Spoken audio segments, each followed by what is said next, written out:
السلام علیکم جی، میرا نام ڈاکٹر ارسلان ہے اور میں آئیکن آئی کیئر سینٹر میں کنسلٹنٹ آئی سرجن ہوں۔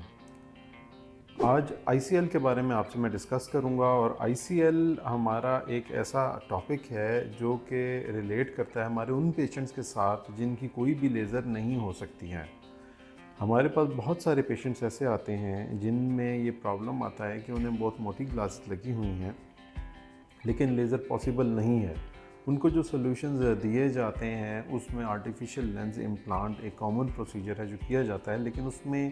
اگر دیکھا جائے تو اس کے کئی سارے ایسے سائیڈ ایفیکٹ ہیں، جس میں سب سے میجر سائیڈ ایفیکٹ یہ ہے کہ آپ کا جو نیچرل لینز ہے اس کو سیکریفائز کیا جاتا ہے، یعنی کہ اس کو آئی سے ریموو کر دیا جاتا ہے، اور ساتھ ہی ساتھ اس کے پردے کے اوپر بھی کچھ سائیڈ ایفیکٹ ہیں جو کہ لانگ ٹرم میں آنکھ کے لیے یا نظر کے لیے مسئلوں کا باعث بن سکتے ہیں۔ اس کے مقابلے میں آئی سی ایل ایک سیفسٹ اویلیبل آپشن ہے، اور اس میں آنکھ کے نیچرل سٹرکچر کو چھیڑے بغیر آنکھ کے جو نمبر ہے اس کو کم کیا جاتا ہے، اور سب سے اچھی بات یہ ہے کہ باقی لیزر سرجریز کی طرح اس کی ریکوری بھی بہت کوئک ہے، یعنی 1-2 دن کے اندر اندر آپ کی ویژن اور نظر بہت اچھے طریقے سے بحال ہو جاتی ہے۔ اس میں بہت زیادہ احتیاط کی ضرورت بھی نہیں ہے، چند دن کی پانی اور ڈسٹ وغیرہ کی احتیاط ہے، اور رزلٹ وائز یہ بہت ہی کامیاب ہے۔ پہلے اس میں کمپلیکیشن کے رسک زیادہ تھے، آنکھ کے پریشر یا اس کے علاوہ کئی ایسے کمپلیکیشنز آتے تھے جو کہ آنکھ کو یا اس کے رزلٹ کو کمپرومائز کرتے تھے، بٹ اب ہمارے پاس اس کی جو ٹیکنیکس ہیں، اس کی جو ٹیکنالوجی ہے وہ اتنی امپروو کر گئی ہے کہ رزلٹ وائز یہ بہت ہی ایک اچھا آپشن ہے ان لوگوں کے لیے جن میں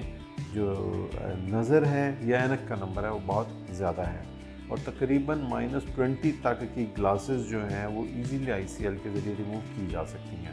لیکن اس چیز کا دھیان رہے کہ اس سے پہلے آنکھ کی کافی ساری ٹیسٹنگ اور کافی سارے چیک اپس ہوتے ہیں، جس کے بعد ہم یہ فیصلہ کرتے ہیں کہ اس کے لیے کس نمبر کا آئی سی ایل موزوں رہے گا، اور کیا آئی سی ایل ہو بھی سکتا ہے یا نہیں ہو سکتا ہے۔ تو ہمارے تمام وہ لوگ جن کو ہیوی گلاسز لگی ہوئی ہیں یا کسی بھی وجہ سے کارنیا تھن ہے یا کیراٹوکونس کا پرابلم ہے یا کسی بھی اور وجہ سے لیزر نہیں ہو سکتی ہے، وہ آئی سی ایل کے بارے میں ضرور سوچیں، اور اگر آپ کے ذہن میں کوئی بھی کوئری ہے آئی سی ایل کے متعلق تو ہم سے رابطہ کریں، ہم آپ کو مزید گائیڈ کریں گے۔ آج کے لیے اتنا ہی، تھینک یو، اللہ حافظ۔